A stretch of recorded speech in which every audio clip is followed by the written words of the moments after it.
نحمدہ ونصلی علی رسولہ الکریم۔ بس میرے محترم مسلمان بھائی اور دوستو،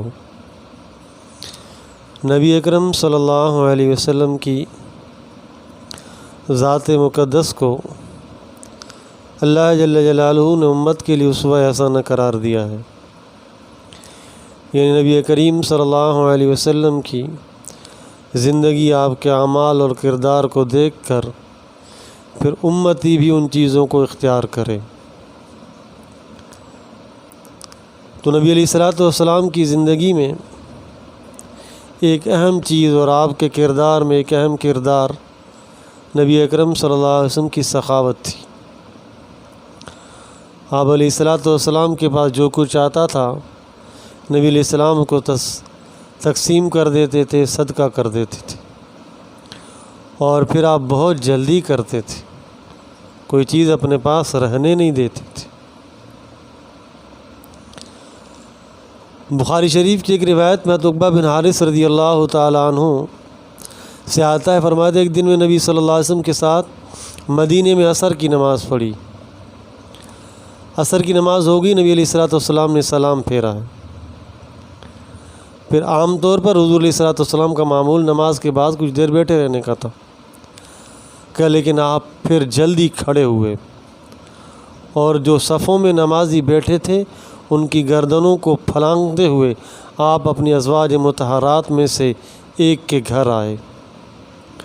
آپ کے اس طرح جلدی جانے سے عقبہ فرماتے ہیں کہ مجلس میں موجود صحابہ گھبراہٹ میں آ گئے، یعنی وہ گھبراہٹ ان کے چہروں پر ظاہر ہو چکی تھی۔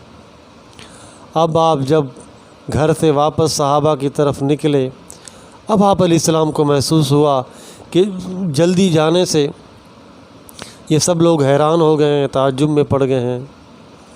تو نبی کریم صلی اللہ علیہ وسلم نے سبب بتلایا۔ سبب یہ بتلایا کہ مجھے یاد آ گیا کہ ایک سونے یا چاندی کی ڈلی پڑی ہوئی تھی اور گھر رہ گئی تھی۔ اب مجھے یہ بات بری لگی کہ کہیں یہ مجھے روک کے نہ رکھے۔ کیا مطلب؟ یعنی ایسے نہ ہو جائے کہ میں اس کو اللہ کے راستے میں خیرات نہ کروں اور یہ سون یا چاندی یہاں پڑا رہ جائے اور قیامت کے دن اس کے حساب کے لیے کہیں رکنا نہ پڑ جائے۔ تو پس میں گھر گیا تھا اور گھر والوں کو کہا تھا کہ اس کو تقسیم کر دو، اس کو تقسیم کر دو۔ تو نبی کریم صلی اللہ علیہ وسلم کی سخاوت،